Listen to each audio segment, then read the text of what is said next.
everyone, good afternoon and welcome to the editorial analysis by A-Cube IAS.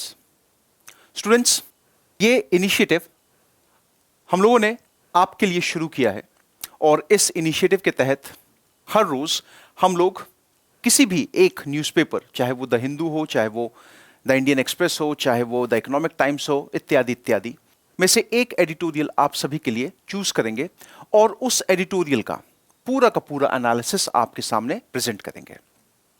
अब आज के editorial analysis में हम लोग देखेंगे कि किस तरीके से ये जो दिया गया एडिटोरियल है ये आपके लिए इंपॉर्टेंट है। इस एडिटोरियल को हम आपके यूपीएससी सिलेबस से किस तरीके से जोड़ सकते हैं, कौन से पेपर में, चाहे वो GS1 हो चाहे वो GS2 हो, किससे इसको जोड़ करके देखा जा सकता है। इसके बाद कुछ इंपॉर्टेंट कॉन्सेप्ट्स जो कि इस एडिटोरियल में मौजूद हैं और अंत में कुछ इंपॉर्टेंट क्वेश्चंस या कुछ इंपॉर्टेंट ऐसे आइडियाज जो कि इस एडिटोरियल को देखने के बाद, पढ़ने के बाद हम फ्रेम कर सकते हैं। तो चलिए व्यूअर्स, शुरू करते हैं आज का एडिटोरियल एनालिसिस। अब सबसे पहले यदि आज के एडिटोरियल को हम लोग देखें तो एडिटोरियल का शीर्षक है एंडलेस वॉर। यहां पर हम लोग बात कर रहे हैं, अगर हम लोग बात करते हैं इस एडिटोरियल की समरी क्या है, तो समरी ये कहती है कि Saudi Arabia should and the blockade of Yemen and start talks with the rebel factions. मतलब कहीं ना कहीं यहां पर हम लोग दो बाहरी अंतरराष्ट्रीय देशों की बात कर रहे हैं। पहला है सऊदी अरेबिया और दूसरा है यहां पर यमन। मतलब कहीं ना कहीं ये इंटरनेशनल रिलेशंस के सेगमेंट में बात हो रही है। तो इसका जो लिंक है, इस एडिटोरियल का लिंक, वो हम लोग GS पेपर 2, जिसमें मुख्यतः आप लोग पॉलिटी, गवर्नेंस, कॉन्स्टिट्यूशन और IR इंटरनेशनल रिलेशंस जैसे सब्जेक्ट्स को देखते हैं, उसके ऊपर बात करते हैं। मतलब यहां पे हमने अपने एडिटोरियल को अपने यूपीएससी सिलेबस से लिंक कर दिया। अब जरा इस एडिटोरियल को पढ़ करके एडिटोरियल को समझने की कोशिश करते हैं।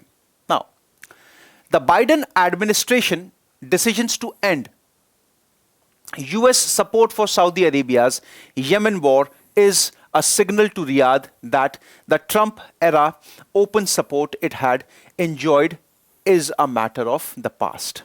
अब एक चीज यहां पर जो बहुत जरूरी है, यमन की, आप सब लोग अपने अपने एटलसेस खोल सकते हैं और यदि मैं यमन की ज्योग्राफिकल लोकेशन की बात करता हूं तो अरेबियन पेनिनसुला का सबसे सदर्न मोस्ट कंट्री आपका यमन है।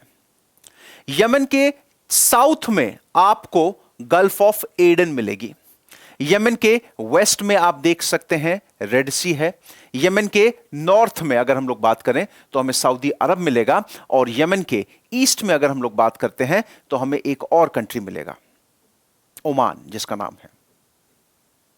यह तो ज्योग्राफिकल लोकेशन की बात हो गई। अब हम सब जानते हैं कि यमन में 2011 के उपरांत से ही सिविल वॉर की सिचुएशन चल रही है, वहां पर दो धड़ों के बीच में। अब ऐसे में सऊदी अरब ने जो विद्रोही, जो रेबल ग्रुप था, उनको भगाने के लिए, वहां पे जो रेबल ग्रुप है उसका नाम क्या है? रेबल ग्रुप का नाम है हाउथी रेबल्स।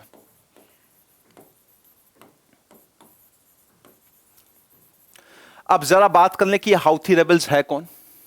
हाउथी रेबल्स, इनको हम लोग एक और नाम से भी बोलते हैं जिनका नाम है अंसार अल्लाह ग्रुप। अंसार अल्लाह ग्रुप भी इसका नाम है और इनको हम लोग ये कहते हैं फॉलोअर ऑफ अल्लाह।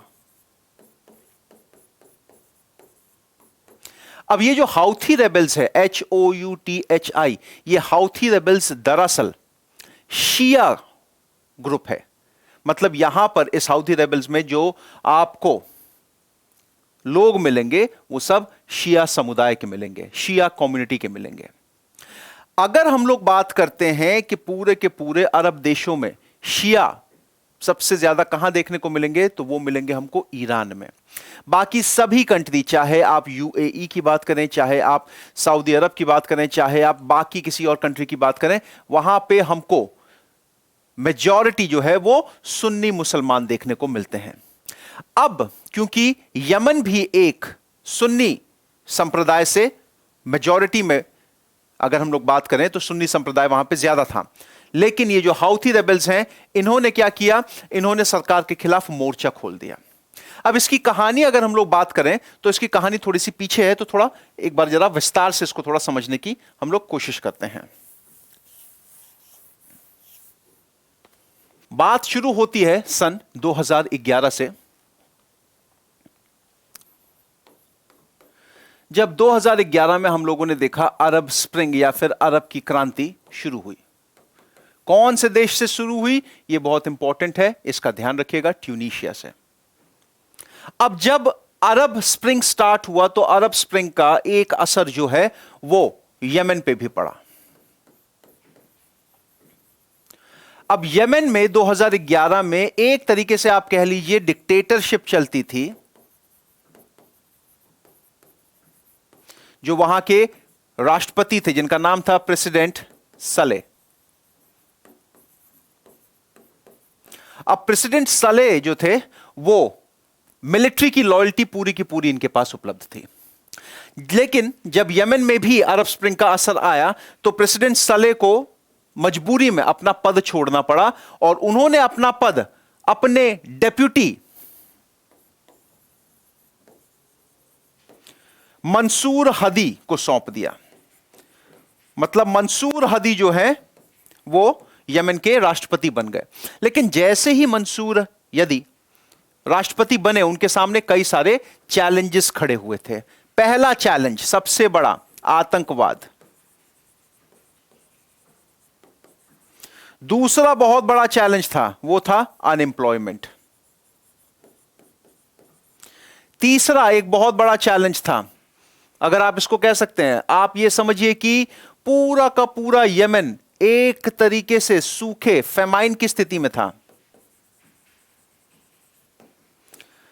चौथा एक बहुत बड़ा जो इशू जो फेस करना पड़ा वो ये कि जो आर्मी थी, या फिर आप कह सकते हैं जो मिलिट्री थी, आर्मी सपोर्टेड सला, मतलब आर्मी का सपोर्ट नहीं था।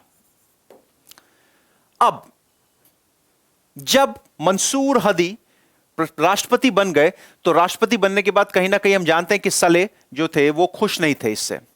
तो हुआ ये कि पूरा का पूरा यमन वो दो गुटों में बट गया। दो धड़ों के बीच में, दो फैक्शंस हैं, उनके बीच में जो है वो युद्ध प्रारंभ हुआ। एक फैक्शन वो जो कि प्रो गवर्नमेंट था। प्रो गवर्नमेंट का मतलब जो कि हदी, मंसूर हदी के साथ थे। दूसरा सेक्शन वो जो कि एंटी गवर्नमेंट था। एंटी गवर्नमेंट वो जो प्रेसिडेंट सले को सपोर्ट कर रहे थे। अब क्योंकि हाउथी जो समुदाय है, हाउथी समुदाय जो है वो एंटी गवर्नमेंट ग्रुप है। अब वो हाउथी समुदाय को ऐसा माना जाता है, क्योंकि वो एक शिया समुदाय है, तो हाउथी समुदाय को पूरा का पूरा जो सपोर्ट मिलता है वो ईरान से मिलता है। और इसी बात को लेकर के सऊदी अरब ने 2015 में यमन के जो इंटरनल मैटर थे उसमें अपने अन्य सहयोगी देश जैसे कि यूनाइटेड अरब एमिरेट्स एटसेट्रा को मिला करके एक एयर स्ट्राइक अटैक जो है वो यमन के ऊपर लॉन्च कर दिया। जब सऊदी अरब और उसके एलाइज ने ये एयर अटैक लॉन्च किया तो उस समय United kingdom, United states of America और साथ ही साथ फ्रांस का सपोर्ट जो है वो पूरा का पूरा प्राप्त था सऊदी अरब को। 2015 में मार्च में सऊदी अरब ने ये एयर स्ट्राइक्स शुरू करी। 2015 मार्च में अमेरिका में जो सरकार थी वो बराक ओबामा की थी। 2016 में जब सत्ता परिवर्तन हुआ अमेरिका में, when the government changed in America in 2016, Donald Trump continued with the same policy because ultimate aim Donald Trump का ईरान को to contain ईरान को रोक करके रखना था। लेकिन अब जब जो बाइडेन एडमिनिस्ट्रेशन आया तो उन्होंने यह कहा कि जो भी सपोर्ट सऊदी अरब और एलाइज कंट्री को मिलता था वो सारा का सारा सपोर्ट अब यूनाइटेड स्टेट्स ऑफ अमेरिका वापस ले रहा है सऊदी अरब से। उसी के बारे में यहां पे ये बात की गई है। The US offered support to Saudi Arabia's campaign against the Houthi rebels in Yemen when Barack Obama was the president. Donald Trump continued that policy, overlooking the disastrous effect of the war that had turned Yemen, one of the poorest Arab countries, into a humanitarian catastrophe. यहां पे यही बात की जा रही है कि Barack Obama ने भी सपोर्ट किया और बराक ओबामा के बाद डोनाल्ड ट्रंप ने भी सपोर्ट किया, लेकिन इस सपोर्ट में वो लोग एक चीज भूल गए कि यमन इस लड़ाई के चलते, just because of this war, Yemen has turned into a human made catastrophe. एक तरीके से इंसानों द्वारा लाई गई तबाही का सबसे बड़ा एग्जाम्पल इस समय अगर कोई हो सकता है तो वो हो सकता है Yemen.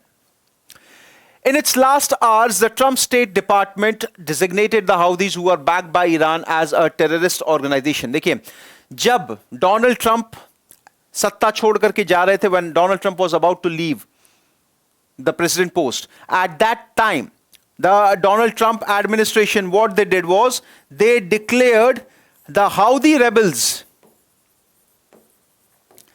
as a terrorist organization. एक तरीके से एक टेररिस्ट ऑर्गेनाइजेशन जो है वो डिक्लेयर कर दिया। अब इससे एक जगह पर आप बात कर रहे हो कि भाई we want to talk, we want to bring peace in the region, और दूसरी जगह पर जो दूसरी पार्टी है आप उनको टेररिस्ट ऑर्गेनाइजेशन अगर डिक्लेयर कर दे रहे हो तो how come is it feasible. सबसे बड़ी पॉइंट यही हो जाती है कि आप चाहते क्या हो भाई।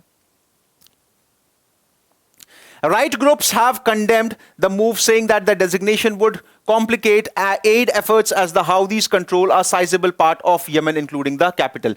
एक बात और यहां पे ध्यान देने वाली है, 2017 में हाउदीज का इंपैक्ट इतना ज्यादा बढ़ गया था कि हाउदी विद्रोहियों ने, the Houthi rebels, they captured the capital of Yemen, which is Sana'a, S-A-N-A, Sana'a. Or when the capital was captured, the president Mansoor Hadi, he had to go into exile. So when a particular organization covers such a huge chunk, such a huge part of a particular territory, you cannot just label that organization as a terrorist organization. The right wingers, they condemned the decision that was taken by the Donald Trump administration.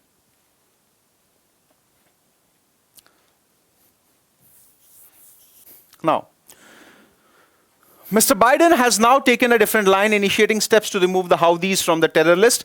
पहली चीज Joe Biden administration ने कहा वो ये कि Saudi Arabia को no support from now, Saudi Arabia will get no support from America. दूसरा, Houthis जिनको टेररिस्ट ऑर्गेनाइजेशन डिक्लेयर किया है उनको उस लिस्ट से बाहर निकालना है।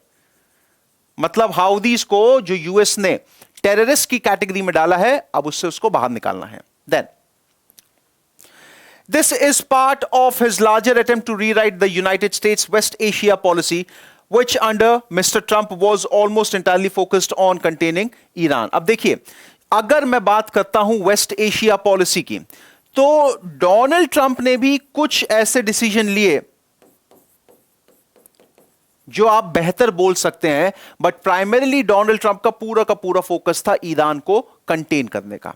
हम लोगों ने देखा कि भाई किस तरीके से यूनाइटेड अरब एमिरेट्स और इजराइल के बीच में शांति समझौता हुआ।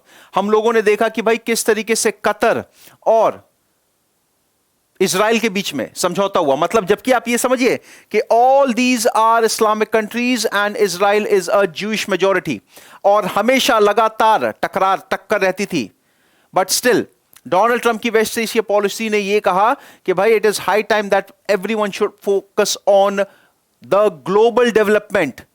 लड़ाई is not an alternative, fight is not an alternative, all you have to do is you have to just bring your differences, okay, and you have to bury them. The entire focus of Donald Trump was to curb and contain Iran. So the policy that has been followed by administration, Joe Biden's administration, it is quite different from the idea that was followed by Donald Trump. The administration's message seems to have a Riyadh.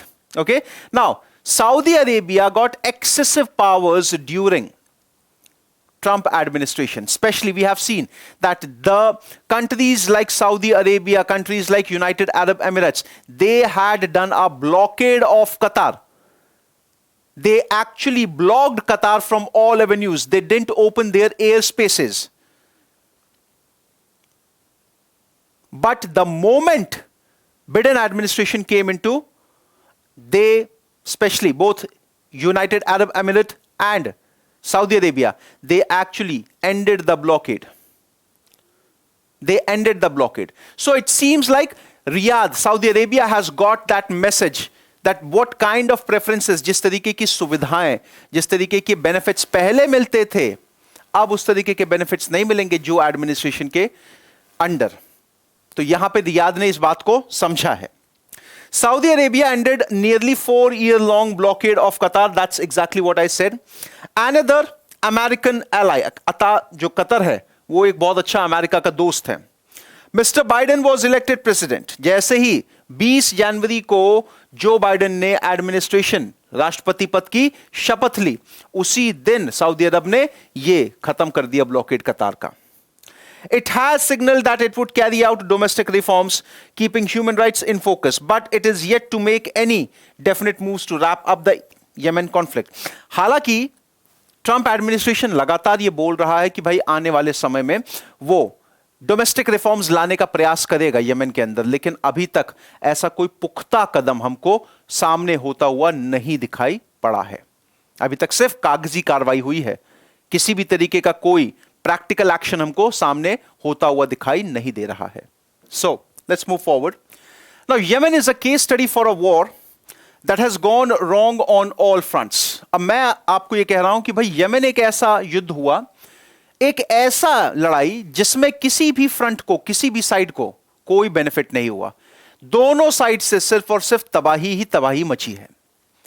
अब अगर Yemen की आज के समय में अगर मैं बात करता हूं तो यमन के बारे में WHO ने यह कहा कि भाई यमन दुनिया में सबसे खराब कोविड टेस्टिंग फैसिलिटीज जहां पर अवेलेबल है उन देशों में से एक है.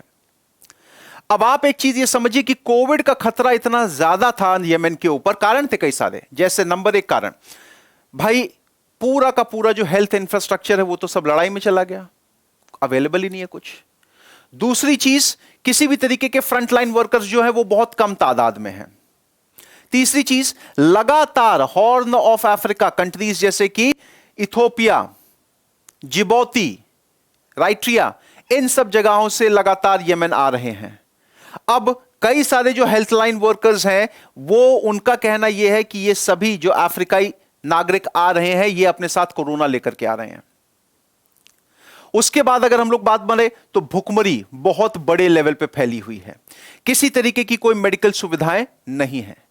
तो भाई यमन की सिचुएशन इतनी खराब हो गई है कि आधा यमन सरकार के पास है, आधा यमन एंटी गवर्नमेंट जो फोर्सेस हैं उनके पास है. अब दोनों के दोनों पक्ष जो हैं वो अपने लोगों को जो बेसिक एमिनिटीज हैं, जो बुनियादी चीजें हैं, वो तक उपलब्ध नहीं करा पा रहे हैं. When the Saudis started bombing the country in March 2015, their plan was to oust the Houthis from Sana'a and restore a pro-Riyadh government. अब 2015 में मैंने आपको बताया कि सऊदी अरब ने अपने एलाइज के साथ मिलकर के यमन के ऊपर हमला किया. क्यों किया? ताकि जो हाउदी रेबल्स थे उनको भगाया जा सके राजधानी से और रियाद के फेवर में काम करने वाली एक गवर्नमेंट को इस्टेब्लिश किया जा सके. हालांकि आज 6 साल होने को आ गए हैं. Despite the Saudi-led attacks, the Houthi held on to the territories they captured, while the Saudi-backed government of President Abdurrahman Mansour Hadi was teetering on the brink of a collapse. Saudi Arab ने बहुत प्रयास किए लेकिन वो किसी भी तरीके का सपोर्ट जो है वो नहीं दे पाया मंसूर हदी को और उनकी सरकार को वापस लाने के लिए। आज 6 साल हो गए हैं, सना जो राजधानी है यमन की आज भी हाउदी विद्रोहियों के ही कब्जे में है। After 5 years of fighting, the United Arab Emirates pulled out of the war last year. Saudi Arab का एक बहुत बड़ा एलाई है जो है यूनाइटेड अरब अमीरात। 5 साल की लड़ाई के बाद उसको समझ में आ गया और उसने हाथ जोड़ करके बोला कि भाई I am getting out of the war, I don't want to be a part of war any more. The UAE-backed Southern Transition Council wants Southern Yemen to be an independent entity. अब एक चीज और है, United Arab अमीरात के साथ United Arab अमीरात के समर्थन से एक काउंसिल है जिस काउंसिल का नाम है the southern transitional council. The southern transitional council. अब यह भी एक तरीके का गुट है और इसको पूरा का पूरा समर्थन प्राप्त है यूनाइटेड अरब अमीरात का। इसका कहना यह है कि भाई जो साउथ यमन का हिस्सा है वो हमको दे दो, वो इंडिविजुअल एंटाइटी हमको चाहिए एक कंप्लीटली इंडिपेंडेंट फॉर्म में। तो सबके अपनी अलग अलग डिमांड्स चल रही हैं। While these multiple factions continued to fight and more than 10,000 people were killed in attacks and tens of thousands more died of preventable diseases. ये सब लोग लड़ते रहे, इनकी लड़ाई में 10,000 से अधिक लोग मारे जा चुके हैं। इसके अलावा कई सारे ऐसी लोग थे जो प्रिवेंटेबल बीमारियां जैसे बुखार, खांसी, मलेरिया जिनका इलाज उपलब्ध है मगर बहुत ही वीक इंफ्रास्ट्रक्चर होने के कारण कई सारे लोग उसके कारण भी मृत्यु को प्राप्त हो गए। यमन ऑल्सो स्टेयर्स अ फेमाइन। मैंने आपको यही बताया कि आने वाले समय में यमन के सामने सबसे बड़ी जो समस्या है वो भूखमरी की आ सकती है। It is a lose lose war for everyone. Saudi Arabia failed to oust the Houthis from Sana'a and is now facing frequent rocket and drone attacks by the rebels. Saudi Arabia पूरे तरीके से विफल हो गया। It completely failed. उसने सोचा था कि वो हाउदी रेबल्स को बाहर निकाल देगा यमन की राजधानी से, but nothing like this could actually turn up. और अब हो ये रहा है कि जो हाउदी रेबल्स हैं वो भी लगातार ड्रोन और रॉकेट अटैक्स जो हैं वो कर रहे हैं सऊदी अरेबिया के ऊपर। अब एक बात कर लेते हैं हाउदी रेबल्स की। अब हाउदी रेबल्स जिन्होंने यमन के काफी बड़े हिस्से पर अपना कब्जा जमाया हुआ है उनको भी बहुत समस्या आ रही है क्योंकि वो लोगों को बेसिक एमिनिटीज नहीं प्रोवाइड करवा पा रहे हैं। तो यहां पे वही बात हो रही है, the Houthis are living in permanent war unable to provide even basic services to the people in the territories they control. Yemen's internationally recognized government practically lacks any power and legitimacy at home as the war is being fought by other players. अब Yemen की सरकार की बात करें ना तो pro government की मैंने बात करी, बट प्रो गवर्नमेंट के नाम पे हो ये रहा है कि प्रो गवर्नमेंट के नाम पे गवर्नमेंट के पास अपनी खुद की कोई आधिकारिक सेना ही नहीं है। सरकार के फेवर में जो लड़ रहे हैं वो बाहरी देश आकर के लड़ रहे हैं, कंट्रीज जैसे कि सऊदी अरेबिया। यमन की सरकार खुद की अपने लिए लड़ नहीं पा रही है, इतना बुरा हाल है। Ending the war is in the best interest of all the parties. युद्ध को खत्म करना ही सबके भले में होगा। Mister Biden should put Saudi Arabia and its allies to end their blockade of Yemen and initiate talks with in the countries multiple rebel faction. अब एक चीज जो मिस्टर जो बाइडेन कर सकते हैं वो ये कि वो सऊदी अरेबिया को और सऊदी अरेबिया के एलाइज को कन्विंस करें कि भाई आप ये नाकाबंदी जो है वो खत्म करें यमन की, और जो विद्रोही जो रेबल ग्रुप्स हैं उनको अपने साथ लेकर के आए और एक बातचीत की वार्ता शुरू करें, एक बातचीत के टेबल पे मिले जिससे कि एक कॉमन कंक्लूजन पर हम लोग पहुंच सकें। तो व्यूअर्स, आई होप आज का एडिटोरियल एनालिसिस आपको पसंद आया हो। आगे भी हम लोग इस प्रोसेस को आगे जारी रखेंगे। अपने वैल्यूएबल सजेशंस जरूर हमारे साथ शेयर करें। Thank you very much.